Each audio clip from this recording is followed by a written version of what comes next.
누가복음 1장. 우리 가운데서 일어난 일들에 대하여 차례대로 이야기를 엮어내려고 손을 댄 사람이 많이 있었습니다. 그들은 이것을 처음부터 말씀의 목격자요 전파자가 된 이들이 우리에게 전하여 준 대로 엮어냈습니다. 그런데 존귀하신 데오빌로님, 나도 모든 것을 시초부터 정확하게 조사하여 보았으므로 각하께 그것을 순서대로 써드리는 것이 좋겠다고 생각하였습니다. 이리하여 각하께서 이미 배우신 일들이 확실한 사실임을 아시게 되기를 바라는 바입니다. 유대왕 헤롯 때에 아비아조에 배속된 제사장으로서 사가랴라고 하는 사람이 있었다. 그의 아내는 아론의 자손인데 이름은 엘리사벳이다. 그 두 사람은 다 하나님 앞에서 의로운 사람이어서 주님의 모든 계명과 규율을 흠잡을 데 없이 잘 지켰다. 그런데 그들에게는 자녀가 없었다. 엘리사벳이 임신을 하지 못하는 여자이고 두 사람은 다 나이가 많았기 때문이다. 사가랴가 자기 조에 차례가 되어서 하나님 앞에서 제사장의 직분을 담당하게 되었다. 어느 날 제사직의 관례를 따라 제비를 뽑았는데 그가 주님의 성소에 들어가 분향하는 일을 맡게 되었다. 그가 분향하는 동안에 온 백성은 다 밖에서 기도하고 있었다. 그때 주님의 천사가 사가랴에게 나타나서 분향하는 제단 오른쪽에 섰다. 그는 천사를 보고 놀라서 두려움에 사로잡혔다. 천사가 그에게 말하였다. 사가랴야, 두려워하지 말아라. 내 간구를 주님께서 들어주셨다. 내 아내 엘리사벳이 너에게 아들을 낳아줄 것이니 이름을 요한이라고 하여라.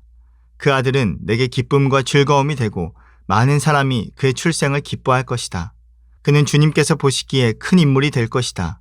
그는 포도주와 독한 술을 입에 대지 않을 것이요 어머니 뱃속에 있을 때부터 성령을 충만하게 받을 것이며 이스라엘 자손 가운데서 많은 사람을 그들의 주 하나님께로 돌아오게 할 것이다. 그는 또한 엘리야의 심령과 능력을 가지고 주님보다 앞서 와서 부모의 마음을 자녀에게로 돌아오게 하고 거역하는 자들을 의인의 지혜의 길로 돌아서게 해서 주님을 맞이할 준비가 된 백성을 마련할 것이다. 사가랴가 천사에게 말하였다. 어떻게 그것을 알겠습니까? 나는 늙은 사람이요 내 아내도 나이가 많으니 말입니다. 천사가 그에게 말하였다. 나는 하나님 앞에 서 있는 가브리엘인데 나는 내게 이 기쁜 소식을 전해주려고 보내심을 받았다. 보아라, 그때가 되면 다 이루어질 내 말을 내가 믿지 않았으므로 이 일이 이루어지는 날까지 너는 벙어리가 되어서 말을 못하게 될 것이다. 백성이 사가랴를 기다리는데 그가 성소 안에서 너무도 오래 지체함으로 이상하게 여기고 있었다. 그런데 그가 나와서도 말을 못하니까 사람들은 그가 성소 안에서 환상을 본 줄로 알았다. 사가랴는 그들에게 손짓만 할 뿐이요 그냥 말을 못하는 채로 있었다.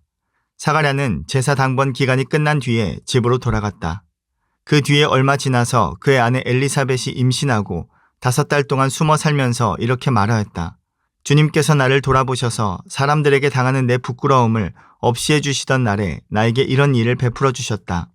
그 뒤로 6달이 되었을 때에 하나님께서 천사 가브리엘을 갈릴리 지방의 나사렛 동네로 보내시어 다윗의 가문에 속한 요셉이라는 남자와 약혼한 처녀에게 가게 하셨다. 그 처녀의 이름은 마리아였다. 천사가 안으로 들어가서 마리아에게 말하였다. 기뻐하여라, 은혜를 입은 자야. 주님께서 그대와 함께 하신다. 마리아는 그 말을 듣고 몹시 놀라 도대체 그 인사말이 무슨 뜻일까 하고 궁금히 여겼다. 천사가 마리아에게 말하였다. 두려워하지 말아라, 마리아야. 그대는 하나님의 은혜를 입었다. 보아라, 그대가 잉태하여 아들을 낳을 터이니 그의 이름을 예수라고 하여라. 그는 위대하게 되고 더없이 높으신 분의 아들이라고 불릴 것이다. 주 하나님께서 그에게 그의 조상 다윗의 왕위를 주실 것이다. 그는 영원히 야곱의 집을 다스리고 그의 나라는 무궁할 것이다. 마리아가 천사에게 말하였다. 나는 남자를 알지 못하는데 어떻게 이런 일이 있겠습니까? 천사가 마리아에게 대답하였다. 성령이 그대에게 임하시고 더없이 높으신 분의 능력이 그대를 감싸줄 것이다. 그러므로 태어날 아기는 거룩한 분이요 하나님의 아들이라고 불릴 것이다. 보아라, 그대의 친척 엘리사벳도 늙어서 임신하였다. 임신하지 못하는 여자라 불리던 그가 임신한 지 벌써 6달이 되었다. 하나님께는 불가능한 일이 없다. 마리아가 말하였다. 보십시오, 나는 주님의 여종입니다. 당신의 말씀대로 나에게 이루어지기를 바랍니다. 천사는 마리아에게서 떠나갔다. 그 무렵에 마리아가 일어나 서둘러 유대 산골에 있는 한 동네로 가서 사가랴의 집에 들어가 엘리사벳에게 문안하였다. 엘리사벳이 마리아의 인사말을 들었을 때에 아이가 그의 뱃속에서 뛰놀았다. 엘리사벳이 성령으로 충만해서 큰 소리로 외쳐 말하였다. 그대는 여자들 가운데서 복을 받았고 그대의 태중의 아이도 복을 받았습니다. 내 주님의 어머니께서 내게 오시다니 이것이 어찌된 일입니까? 보십시오. 그대의 인삿말이 내 귀에 들어왔을 때에 내 태중의 아이가 기뻐서 뛰놀았습니다. 주님께서 하신 말씀이 이루어질 줄 믿은 여자는 행복합니다. 그리하여 마리아가 말하였다. 내 영혼이 주님을 찬양하며 내 마음이 내 구주 하나님을 좋아함은 그가 이 여종의 비천함을 보살펴 주셨기 때문입니다. 이제부터는 모든 세대가 나를 행복하다 할 것입니다. 힘센 분이 나에게 큰 일을 하셨기 때문입니다. 그의 이름은 거룩하고 그의 자비하심은 그를 두려워하는 사람들에게 대대로 있을 것입니다. 그는 그 팔로 권능을 행하시고 마음이 교만한 사람들을 흩으셨으니 제왕들을 왕좌에서 끌어내리시고 비천한 사람을 높이셨습니다. 줄인 사람들을 좋은 것으로 배부르게 하시고 부한 사람들을 빈손으로 떠나 보내셨습니다. 그는 자비를 기억하셔서 자기의 종 이스라엘을 도우셨습니다. 우리 조상들에게 말씀하신 대로 그 자비는 아브라함과 그 자손에게 영원토록 있을 것입니다. 마리아는 엘리사벳과 함께 석 달쯤 있다가 자기 집으로 돌아갔다. 엘리사벳은 해산할 달이 차서 아들을 낳았다. 이웃 사람들과 친척들은 주님께서 큰 자비를 그에게 베푸셨다는 말을 듣고서 그와 함께 기뻐하였다. 아기가 태어난 지 8회째 되는 날에 그들은 아기에게 할례를 행하러 와서 그의 아버지의 이름을 따서 그를 사가랴라 하고자 하였다. 그러나 아기 어머니가 말하였다. 안 됩니다. 요한이라고 해야 합니다. 사람들이 말하였다. 당신의 친척 가운데는 아무도 이런 이름을 가진 사람이 없습니다.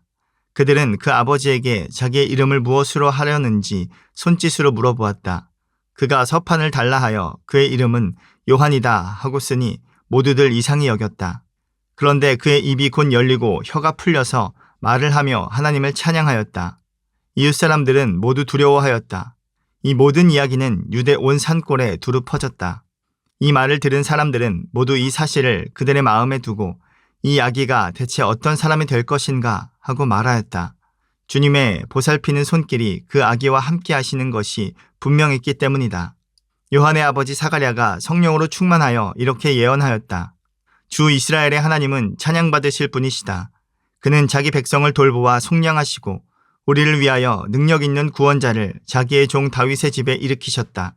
예로부터 자기의 거룩한 예언자들의 입으로 주님께서 말씀하신 대로 우리를 원수들에게서 구원하시고 우리를 미워하는 모든 사람들의 손에서 건져내셨다. 주님께서 우리 조상에게 자비를 베푸시고 자기의 거룩한 언약을 기억하셨다. 이것은 주님께서 우리에게 주시려고 우리 조상 아브라함에게 행하신 맹세이니 우리를 원수들의 손에서 건져주셔서 두려움이 없이 주님을 섬기게 하시고 우리가 평생 동안 주님 앞에서 거룩하고 의롭게 살아가게 하셨다. 아가야, 너는 더없이 높으신 분의 예언자라 불릴 것이니 주님보다 앞서가서 그의 길을 예비하고 죄사함을 받아서 구원을 얻는 지식을 그의 백성에게 가르쳐 줄 것이다. 이것은 우리 하나님의 자비로운 심정에서 오는 것이다. 그는 해를 하늘 높이 뜨게 하셔서 어둠 속과 죽음의 그늘 아래에 앉아있는 사람들에게 빛을 비추게 하시고 우리의 발을 평화의 길로 인도하실 것이다. 아기는 자라서 심령이 굳세어졌다. 그는 이스라엘 백성 앞에 나타나는 날까지 광야에서 살았다. 누가복음 2장. 그때 아우구스투스 황제가 칙령을 내려 온 세계가 호족 등록을 하게 되었는데 이 첫 번째 호족 등록은 구레뇨가 시리아의 총독으로 있을 때에 시행한 것이다. 모든 사람이 호족 등록을 하러 저마다 자기 고향으로 갔다. 요셉은 다윗 가문의 자손이므로 갈릴리의 나사렛 동네에서 유대에 있는 베들레헴이라는 다윗의 동네로 자기의 약혼자인 마리아와 함께 등록하러 올라갔다. 그때 마리아는 임신 중이었는데 그들이 거기에 머물러 있는 동안에 마리아가 해산할 날이 되었다. 마리아가 첫 아들을 낳아서 포대기에 싸서 구유에 눕혀두었다. 여관에는 그들이 들어갈 방이 없었기 때문이다. 그 지역에서 목자들이 밤에 들에서 지내며 그들의 양떼를 지키고 있었다. 그런데 주님의 한 천사가 그들에게 나타나고 주님의 영광이 그들을 두루 비추니 그들은 몹시 두려워하였다. 천사가 그들에게 말하였다.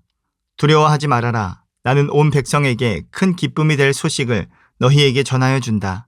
오늘 다윗의 동네에서 너희에게 구주가 나셨으니 그는 곧 그리스도 주님이시다. 너희는 한 갓난아기가 포대기에 쌓여 구유에 뉘어 있는 것을 볼 터인데 이것이 너희에게 주는 표징이다. 갑자기 그 천사와 더불어 많은 하늘 군대가 나타나서 하나님을 찬양하여 말하였다.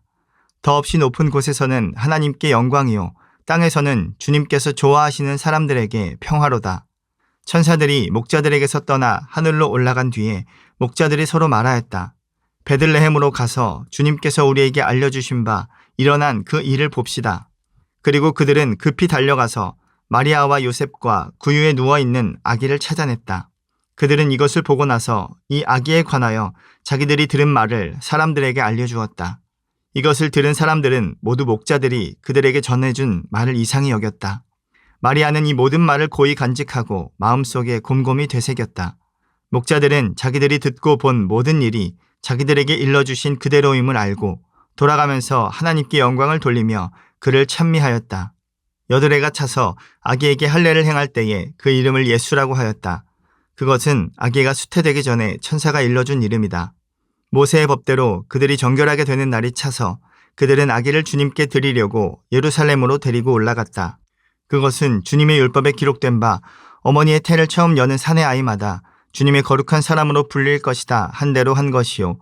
또 주님의 율법에 이르신 바 산 비둘기 한 쌍이나 어린 집 비둘기 2마리를 드려야 한다 한 대로 희생제물을 드리기 위한 것이었다.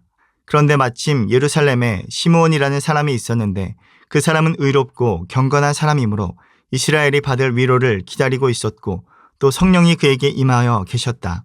그는 주님께서 세우신 그리스도를 보기 전에는 죽지 아니할 것이라는 성령의 지시를 받은 사람이었다. 그가 성령의 인도로 성전에 들어갔을 때에 마침 아기의 부모가 율법이 정한 대로 행하고자 하여 아기 예수를 데리고 들어왔다. 시므온이 아기를 자기 팔로 받아서 안고 하나님을 찬양하여 말하였다. 주님, 이제 주님께서는 주님의 말씀을 따라 이 종을 세상에서 평안히 떠나가게 해주십니다. 내 눈이 주님의 구원을 보았습니다. 주님께서 이것을 모든 백성 앞에 마련하셨으니 이는 이방 사람들에게는 계시하시는 빛이요 주님의 백성 이스라엘에게는 영광입니다.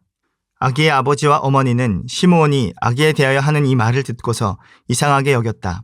시므온이 그들을 축복한 뒤에 아기의 어머니 마리아에게 말하였다. 보십시오. 이 아기는 이스라엘 가운데 많은 사람을 넘어지게도 하고 일어서게도 하려고 세우심을 받았으며 비방받는 표징이 되게 하려고 세우심을 받았습니다. 그리고 칼이 당신의 마음을 찌를 것입니다. 그리하여 많은 사람의 마음속 생각들이 드러나게 될 것입니다. 아셀 지파에 속하는 바누엘의 딸로 안나라는 예언자가 있었는데 나이가 많았다. 그는 처녀 시절을 끝내고 7해를 남편과 함께 살고 과부가 되어서 84살이 되도록 성전을 떠나지 않고 밤낮으로 금식과 기도로 하나님을 섬겨왔다.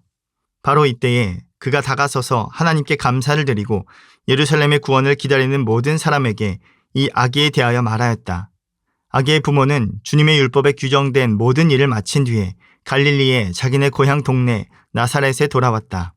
아기는 자라면서 튼튼해지고 지혜로 가득 차게 되었고 또 하나님의 은혜가 그와 함께 하였다. 예수의 부모는 해마다 6월절에 예루살렘으로 갔다. 예수가 12살이 되는 해에도 그들은 절기 관습을 따라 6월절을 지키러 예루살렘에 올라갔다. 그런데 그들이 절기를 마치고 돌아올 때에 소년 예수는 예루살렘에 그대로 머물러 있었다. 그의 부모는 이것을 모르고 일행 가운데 있으려니 생각하고 하룻길을 갔다. 그 뒤에 비로소 그들의 친척들과 친지들 가운데서 그를 찾았으나 찾지 못하여 예루살렘으로 되돌아가서 찾아다녔다. 사흘 뒤에야 그들은 성전에서 예수를 찾아냈는데 그는 선생들 가운데 앉아서 그들의 말을 듣기도 하고 그들에게 묻기도 하고 있었다. 그의 말을 듣고 있던 사람들은 모두 그의 슬기와 대답에 경탄하였다. 그 부모는 예수를 보고 놀라서 어머니가 예수에게 말하였다. 얘야, 이게 무슨 일이냐? 내 아버지와 내가 너를 찾느라고 얼마나 애를 태웠는지 모른다. 예수가 부모에게 말하였다. 어찌하여 나를 찾으셨습니까? 내가 내 아버지의 집에 있어야 할 줄을 알지 못하셨습니까?